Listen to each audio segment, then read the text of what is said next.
A woman was dancing and there was no music. No pipe, no drum, no wedding, no feast day. Only a narrow street in the summer heat, and one woman moving through it as though something had taken hold of her body and would not give it back.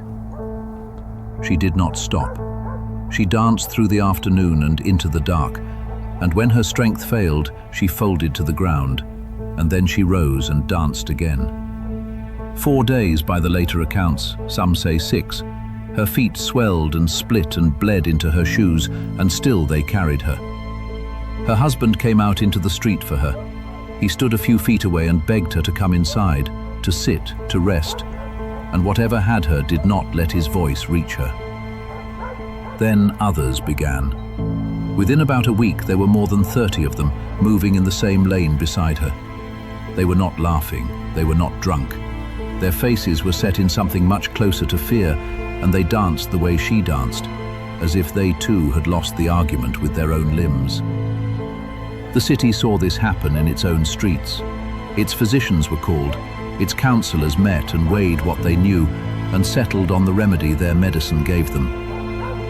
It was the worst decision they could have made, and by the reasoning of their age, an entirely sensible one. The city looked at a woman who could not stop dancing and decided that the cure was more dancing. The woman had a name. The chronicles that recorded her called her Frau Troffea, and that, very nearly, is all they kept of her. Not her age, not her face, not where she was born or what her voice sounded like or what she was afraid of before the summer her body stopped obeying her. A married woman in a working quarter, and then a woman dancing. Between those two facts, the record leaves almost nothing. Her name reached us at all only by a thin margin. It survives in 4 of the 6 chronicle accounts that record the event, and in none of them does she have an ending. The city was Strasbourg. In 1518, it was not a French city at all, but a free imperial city of the Holy Roman Empire, a prosperous, self-governing place in Alsace, on the river Ill a little back from the Rhine, that answered to the emperor and to God and to very little in between. It was a city of guilds and printers and lettered men, one that thought of itself as ordered and reasonable and well-governed. It was the middle of July. The exact day did not survive. The accounts agree only on that stretch of high summer. Troffea lived somewhere inside the ordinary machinery of that city. A doorway, a marriage, neighbors who knew her across a shared wall. When she stepped out and began to move, the people who first watched her were not strangers passing through. They were the people she bought bread beside and prayed beside and had known for years. They watched a familiar woman come apart in the open, and they did not yet have a word for what they were seeing. They would find one soon enough. But the first thing the dance did was take a known woman and make her unrecognizable to the people who knew her best. To understand the woman in the street, you must first understand the city around her, and the years that had been pressing down on it. Strasbourg in 1518 was a place near the end of its endurance. For roughly 3 years the harvests around it had failed or fallen short. Grain grew scarce and then dear, and bread, the thing a poor family lived or died by, climbed past what many of them could pay. Cold winters came, and floods took the low fields, and the price of a loaf became, for a labourer's family, the difference between a hard year and a starving one. The poor came in from the countryside to beg at the city gates, and the city, already stretched, took them in or turned them back and felt the weight of both. And into hunger came disease, as it always did. Plague still returned in waves, a familiar horror that could empty a quarter in a season. Smallpox, leprosy, and a newer terror out of the south, only a few decades old in Europe and still without an old worn name to make it bearable, the affliction we now call syphilis, moving through the population and disfiguring it. A person living in Strasbourg in 1518 had buried neighbours, gone hungry, and watched the world deliver one blow after another with no clear reason and no clear end. This is the part that is hard to feel across 500 years, and it is the part that matters most. These were not simple people, and they were not stupid people, but they lived inside a certainty we have largely lost, that suffering on this scale was not an accident of weather and microbes, but a message. When the crops failed and the body failed, the question a devout person asked was not what has gone wrong in the world. It was what have we done, and which saint have we angered? And there was a saint whose anger fit this exactly. His name was Vitus. In the folk belief of the Upper Rhine, Saint Vitus held a particular and frightening power. He could strike the impious with a compulsion to dance, a punishing, unstoppable dance. And he could, if he were properly appeased, lift it away again. So to see a person dancing against her will was not, to the people in that street, an event without meaning. It was a sign, and the sign had an author, and the author could be bargained with. They did not lack an explanation for what they were watching. They had one ready, and a shared belief held tightly enough by frightened enough people does not only explain the world, it can begin to shape it. They were not even the first to face this. Some 140 years before, in 1374, outbreaks of compulsive dancing had run through the towns of the Rhine and the Moselle, spreading out from Aachen, and far to the south, the Italian phenomenon of tarantism turned on the same idea, a seizing dance that fell on people from outside themselves. None of that proves anything about Strasbourg, but it tells us the shape was already in the culture, worn smooth by repetition, waiting for a season bad enough to call it up. The city that watched Frau Troffea begin was a city primed by hunger, by grief, by dread, and by a belief that had already given the impossible a name. Before we judge what the city did next, we have to grant it its reasons, because it had them, and they were the best reasons available anywhere in 1518. The councillors did not turn first to the priests, they turned to the physicians, and the physicians did something that, in its own century, was almost modern. They set aside the stars, and they set aside sin, and they went looking for a natural cause inside the body. What they found came straight out of the medicine every learned doctor in Europe had been taught. The ancient theory that the body was ruled by four humours held in a delicate balance, and that illness was that balance tipping. The dancing, they concluded, was a natural disease. It came, in the phrase the record keeps, from overheated blood. Follow the logic, because it holds together. If the blood was overheated, the fever in it had to be released. And a fever, in that framework, burned itself out through exertion, through heat, through sweat, through motion. The dancing was not the disease to be stopped. The dancing was the body doing what a fever required. The cruel, reasonable conclusion was that the sufferers had to be allowed to finish, to dance until the heat was spent and the balance returned. It is worth staying with how coherent that was. Given everything they believed about how a body worked, the physicians had reasoned with care toward the most humane end they could see, and reached the one prescription certain to make it worse. So the city built for it. The council cleared open guild halls for the afflicted and raised wooden stages in the public markets, in the horse market, and in the grain market, so the dancers would have room and boards firm enough to carry them. And because a body moves longer and harder when something drives it, the city brought in musicians, pipers, drummers, fiddlers, and paid strong, healthy men to move among the sick and keep them going. Hold that image for a moment, because it is the whole story in one frame. A city, acting in good faith, on the best counsel it had, constructing a venue for its own catastrophe, stages in the squares, music on the public payroll, the healthy hired to keep the dying in motion, and a crowd of the well standing at the edges, watching the sick, urging them on. It did not work. It did the exact opposite of work. The dancing spread. More people fell into it through the last of July and into August, drawn in, the leading modern account would argue, by the terrible suggestibility of a crowd that already knew, deep in its bones, that this was a thing that could happen to a person here.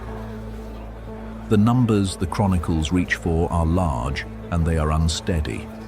One account, kept by the Imlin family, puts the figure at around 400 afflicted within a month. Other accounts give fewer.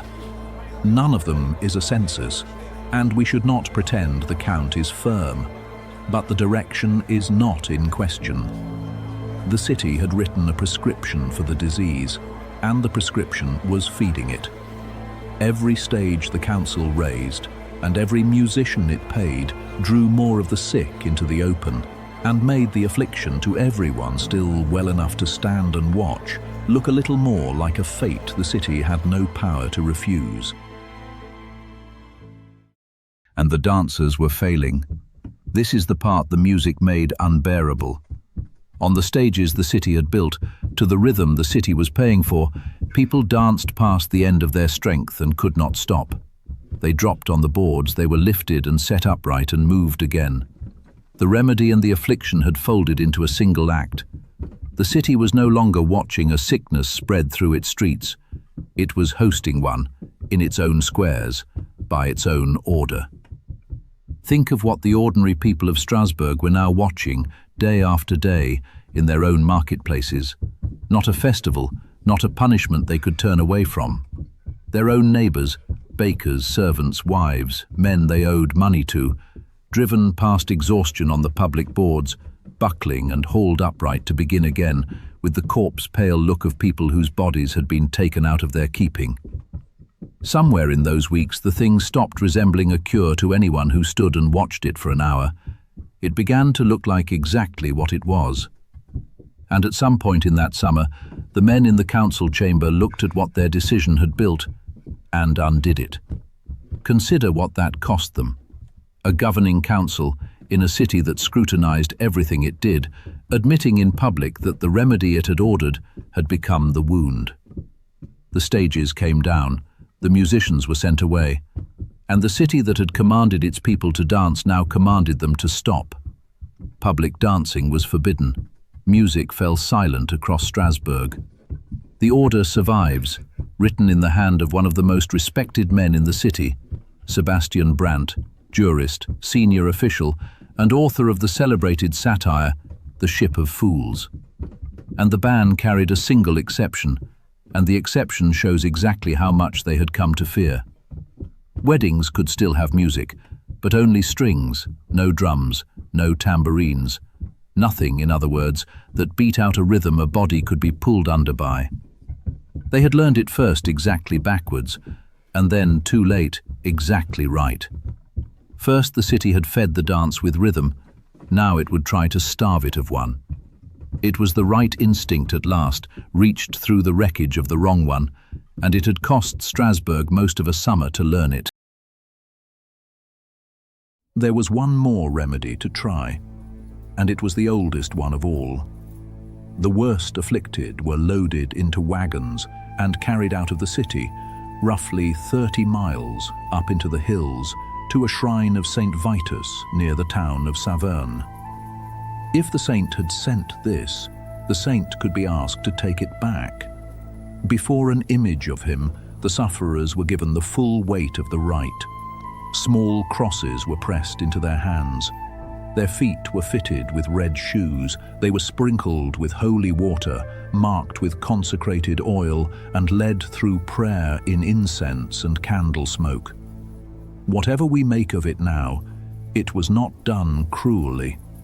It was done with care, and with a kind of tenderness, a city reaching, by the one means it fully trusted, to hand its people back to themselves. The red shoes and the consecrated oil were not superstition to the people applying them. They were medicine, the last and most serious medicine the age had, brought out when everything else had failed. And then, in the early days of September, it ended. The dancing thinned and slowed and stopped, about as inexplicably as it had begun. And that is the one such word this story earns, because the specific thing that started it is a hole in the record that no surviving document fills. Did anyone die? This is where the telling is loudest and the evidence is quietest. Later accounts, written afterward at a distance from the event, claim the cost was terrible. That at the height of it, as many as 15 people a day were dying, worked into the ground by their own bodies. It is the single most repeated fact about the dancing plague. And the record Strasbourg itself kept in 1518, the documents closest to the thing, do not mention one death. Both of those are true at the same time, and the space between them is where the honesty of this story has to live. The documents that could close it, a burial count, a register of the dead, do not survive. So the most famous number in the whole story rests on no contemporary foundation at all, and the plainest question anyone could ask of it, how many died, is one the surviving record simply cannot answer. What survives is a name, and very little else. The chronicles hold Frau Troffea's name, and they do not hold her ending. Whether she was in one of those wagons to Saverne, whether she recovered, whether she died on a stage in the horse market, the record does not say. It kept the name and let the woman go. So what was it? 5 centuries on, we still cannot say for certain. And the honest history is the one that tells you why each answer is tempting and exactly where each one runs out. Begin with the explanations the age gave itself because they were sincere and they were not stupid. A saint, angered, striking the impious and then relenting. A fever of overheated blood burning itself out through motion. Each had its own internal logic, each was believed by careful, intelligent people, and neither is an explanation we can carry into the present because both stand on a picture of the world we no longer think we live in. Then there is the answer that sounds the most scientific, and it is worth taking seriously enough to set down carefully. It is ergotism, poisoning by ergot, a mold that grows on damp rye and produces compounds related to the drug LSD. A starving population eating spoiled grain, hallucinating, convulsing. On its face, it seems to fit a hungry city perfectly, but it does not survive the details. Ergot poisoning constricts the blood vessels. It brings convulsions and hallucination and gangrene, not days of sustained, coordinated dancing. A body cannot dance for days on a blood supply the poison has choked off, and the affliction moved across households and food supplies that no single tainted store of rye could ever have reached. Ergot explains the setting, and then fails on the event itself, which leaves the explanation most historians now hold. Set down last, because it is the least tidy of all. The historian John Waller has made the fullest modern case that the dancing plague was a mass psychogenic illness. A disorder of the mind expressed helplessly through the body, suffered involuntarily, and spread not by any poison, but by belief. A city ground down by famine and disease, a people primed to expect this exact affliction from this exact saint, and one woman's collapse in public, becoming a shape that dread pressed onto others until it ran through hundreds. It is the strongest account we have. It is also fitted to thin and contradictory records, and it is proven by nothing, and Waller would be among the first to say so. It tells us the suffering was real, involuntary, and human, not fraud, not performance, not folly. And then it arrives at the same wall every other explanation reaches. Because at the center of all of it is a woman we cannot follow home. She stepped into a street in the middle of July, and she danced, and a whole city broke itself trying to save her. It kept her name in 4 books out of 6. It could not tell us why she began, and it did not keep how she ended.